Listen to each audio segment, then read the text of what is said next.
बबलू, विशाल और विकास तीनों काफी जिगरी दोस्त थे। कोलकाता में रहते थे। तीनों की कॉलेज की पढ़ाई कंप्लीट हो चुकी थी और तीनों बेरोजगारी एंजॉय कर रहे थे। एक दिन की बात है, बातों बातों में विशाल बोला, यार, तुम लोगों ने भानगढ़ फोर्ट के बारे में सुना है? काफी कुछ सुना है मैंने उस फोर्ट के बारे में। राजस्थान में है। काफी पुराना और भयानक फोर्ट है वो। लोगों का कहना है कि वो भूतिया फोर्ट है, इसलिए शाम के बाद सूरज निकलने से पहले उस फोर्ट में जाना अलाउड नहीं है। तभी बबलू मुस्कुराते हुए बोला, जी विकास जी, हमारा अगला डेस्टिनेशन वही है, भानगढ़ फोर्ट। मैं नहीं आऊंगा तुम लोगों के साथ। तुम लोग मुझे हर वक्त सताते रहते हो। वहाँ उस किले में कुछ सीरियस कर बैठोगे मेरे साथ? मैं नहीं आऊंगा तुम्हारे साथ। विकास को लगा कि वो मना कर देगा तो उसके दोनों दोस्त भी भानगढ़ की तरफ जाने का प्लान कैंसिल कर देंगे, लेकिन हुआ कुछ उल्टा। ठीक है, तुम्हें नहीं आना तो मत आओ, हम दोनों तो जरूर जाएंगे। ये सुनकर बेचारा विकास भी मान गया, क्योंकि वो अपने दोनों दोस्तों के बगैर अकेला नहीं रह सकता था। फिर तीनों ट्रेन में बैठकर राजस्थान की तरफ निकल पड़े।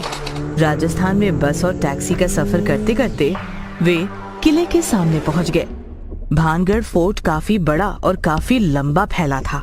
ऐसा लग रहा था कि वो सबको निगलना चाहता हो। काफी पुराना और लगभग खंडहर हो चुका है ये फोर्ट।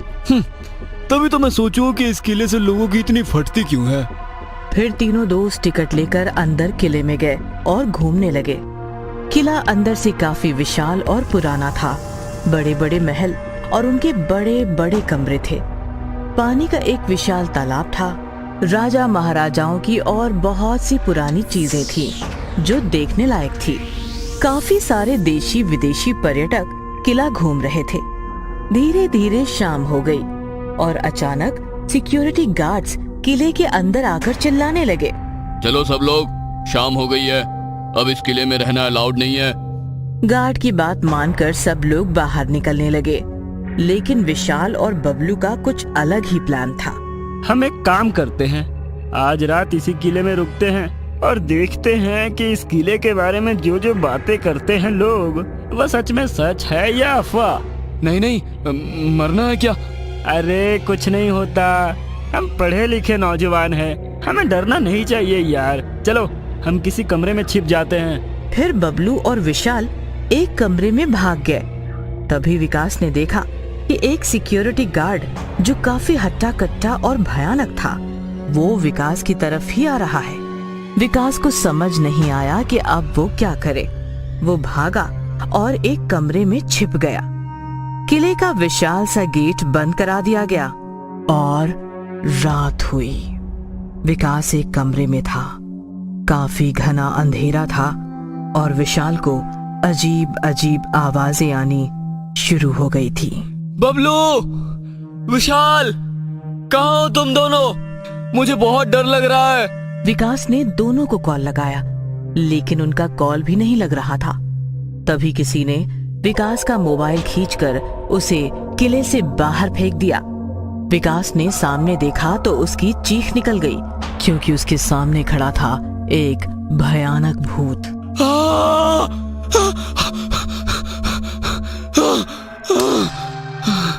विकास डर के मारे किले में इधर उधर भागने लगा तो किले में इधर उधर बस भूत ही भूत मंडरा रहे थे। दासियों के भूत, सिपाहियों के भूत, राजाओं के भूत, रानियों के भूत, और उन भूतों के बीच विकास काफी बुरी तरह फंस गया था। भूत विकास के पास आकर उसे जोरदार टक्कर मार रहे थे और उड़ रहे थे। विकास बस इधर उधर गिर रहा था और चीख रहा था, बचाओ, बचाओ। इधर किले के बाहर एक सिक्योरिटी गार्ड बैठा था। तभी विशाल और बबलू उसके पास आए। तुम दोनों यहाँ क्या कर रहे हो? भाग जाओ यहाँ से। विशाल रोते हुए बोला, हमें माफ कर दीजिए, हमसे गलती हो गई। हमने मजाक मजाक में हमारे दोस्त को बताया कि हम रात भर किले में रुकेंगे। उसे लगा सच में रुकेंगे। हम होटल चले गए, लेकिन वो होटल नहीं लौटा।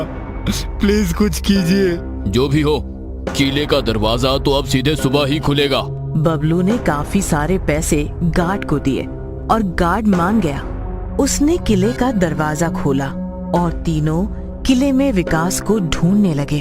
विकास, विकास, क्या तुम हमें सुन पा रहे हो? तभी गार्ड पर अचानक एक भूत ने हमला किया और देखते ही देखते गार्ड भी एक भयानक भूत बन गया।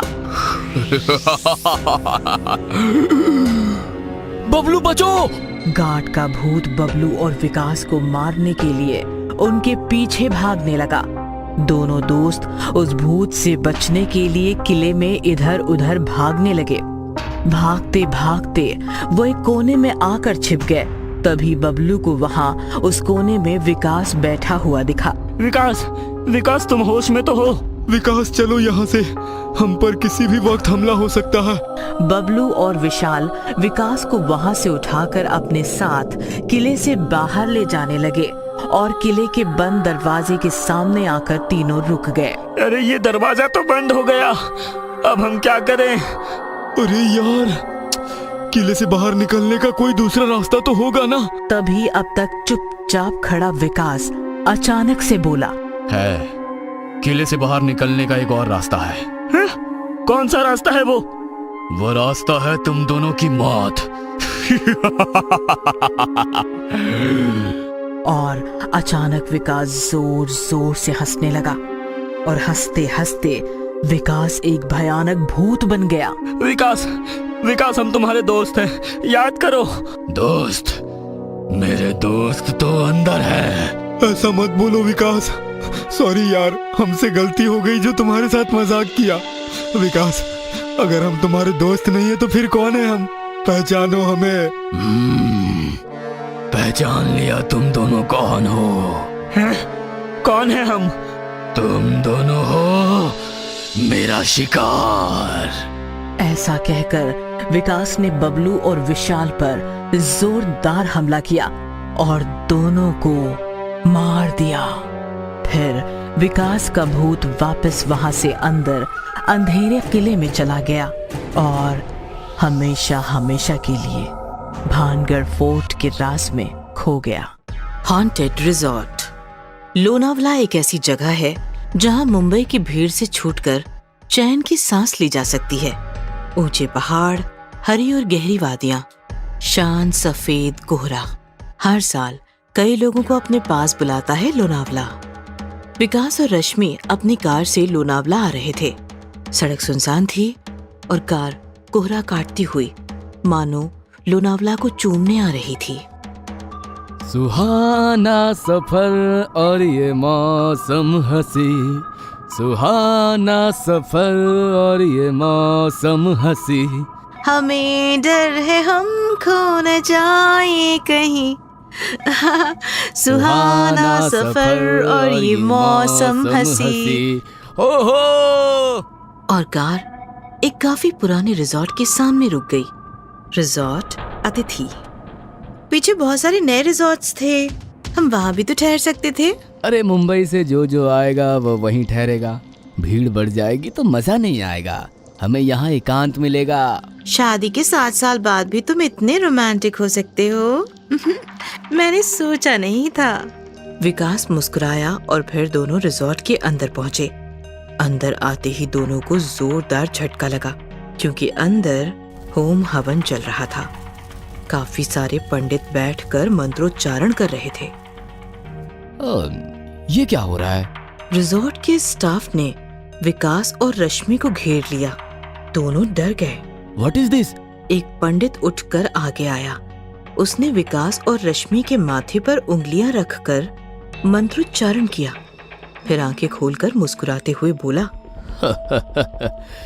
अतिथि में आपका स्वागत है। विकास कुछ पूछने ही वाला था कि तभी मैनेजर बोला, अरे खड़े खड़े क्या देख रहे हो? सर और मैडम को उनके कमरे में ले जाओ। स्टाफ के एक आदमी ने दोनों का सामान उठा लिया। विकास और रश्मि बिना कुछ बोले उसके पीछे निकल गए। पंडित जी, ये दोनों यहाँ तक कैसे पहुँचे? शायद ये मुंबई से ना हो, लेकिन इनकी कार की पासिंग तो मुंबई की ही है। अगर ऐसा है तो फिर मुझे भी समझ नहीं आ रहा ये दोनों यहाँ तक कैसे पहुँचे। इधर विकास और रश्मि कमरे में बातें कर रहे थे।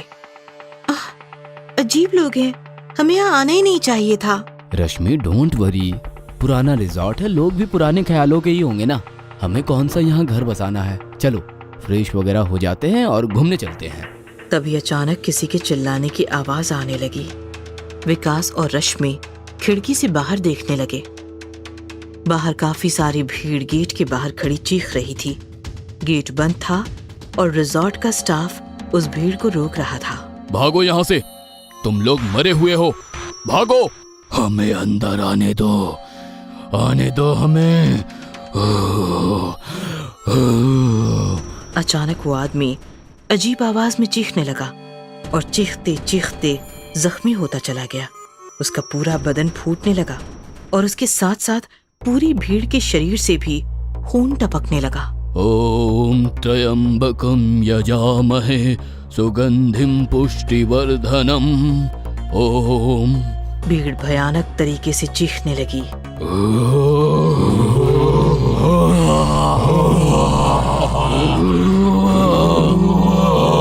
देखते ही देखते नजारा इतना भयानक हो गया। मैंने कहा था ना तुमको, यहाँ जरूर कुछ गड़बड़ है। चलो चलते हैं यहाँ से। रश्मि डरो मत, मैं हूँ ना, तुम रुको, यही मत देख कर आता हूँ। विकास मैनेजर को जाकर पूछने लगा, यहाँ क्या हो रहा है, हमें कोई बताएगा? आप तो ऐसे पूछ रहे हो जैसे आपको कुछ पता ही नहीं। अगर ऐसा है तो हमें रुकना ही नहीं यहाँ, हम जा रहे हैं। आप यहाँ से नहीं जा सकते। नहीं जा सकते मतलब? कौन रोकेगा हमें? आप? मैं नहीं, उन मरे हुए लोगों की भीड़ जो बाहर रिजॉर्ट को घेर कर बैठी है। आप मुंबई से आए हैं ना? हाँ, लेकिन बात क्या है, कौन थे वो लोग? दरअसल आज सुबह मुंबई और लोनावाला के बीच जो पहाड़ है वो अचानक टूटकर गिर पड़ा, जिसके नीचे सैकड़ों लोग दबकर मर गए। वो सब उन्हीं लोगों की भूत है जो रिजॉर्ट में घुसना चाहते हैं। एक बार वो अंदर आ गए तो फिर कभी बाहर नहीं जाएंगे, इसलिए सुबह से होम हवन चल रहा है यहाँ ही नहीं, लोनावाला के सभी रिजॉर्ट में किसी को एंट्री नहीं मिल रही। क्या बात कर रहे हो? रास्ते में हमें तो कोई पहाड़ नहीं मिला गिरा हुआ। वैसे कुछ हुआ होता तो हम यहाँ तक पहुँचते कैसे? हम भी पहाड़ के नीचे गिरकर मर जाते ना, क्योंकि हम भी तो सुबह ही निकले थे मुंबई से। यही तो हमें समझ नहीं आ रहा, तुम लोग यहाँ तक पहुँचे कैसे? हमें वो जानना भी नहीं है, हम जा रहे हैं यहाँ से। विकास अपने कमरे में आया तो कमरे में रश्मि नहीं थी। विकास ने बाहर देखा तो रश्मि बाहर रिजॉर्ट का गेट खोलकर खड़ी थी। रश्मि, ये क्या किया तूने? वो घायल थे, बच्चे बूढ़े भूखे प्यासे रो रहे थे, अंदर आना चाहते थे। वो कौन? रश्मि ने हाथ उठाकर विकास को दिखाया। विकास ने गेट के बाहर देखा तो बाहर से अंदर काफी सारे भयानक भूत रोते चीखते चिल्लाते बीवी बच्चों के साथ अंदर रिजॉर्ट में भाग रहे थे। अचानक रश्मि बेहोश हो गई। विकास ने रश्मि को संभाला और वो रिजॉर्ट के अंदर जाते हुए भूतों को देखता रहा। सारे भूत अंदर चले गए। विकास ने झट से रश्मि को कार में डाला और कार मुंबई की तरफ घुमाई। रश्मि बेहोश थी। विकास कोहरे में कार चला रहा था। थोड़ी देर बाद रश्मि को होश आ गया। रश्मि डोंट वरी, हम बच गए हैं, रिजॉर्ट में रहते तो मर जाते। रश्मि मुस्कुराई और गाना गाने लगी। सुहाना सफर और ये मौसम हंसी, हमें डर है हम खो न जाए कहीं। सुहाना सफर और ये मौसम हंसी। विकास ने सामने एक पहाड़ देखा जो गिरा हुआ नहीं था, बहुत बड़ा और मजबूती से खड़ा था। पहाड़ देखकर विकास भी रश्मि के साथ गाने लगा। सुहाना सफर और ये मौसम हंसी, हमें डर है हम खो न जाए कहीं। और अचानक पहाड़ थरथराया, मानो भूकंप हो रहा हो। विकास और रश्मि हंसते हुए अपनी ही धुन में गा रहे थे। जैसे ही उनकी कार पहाड़ के नीचे पहुंची, पहाड़ फिसलकर कार पर गिरा और विकास रश्मि हमेशा हमेशा के लिए सुहाने सफर में खो गए।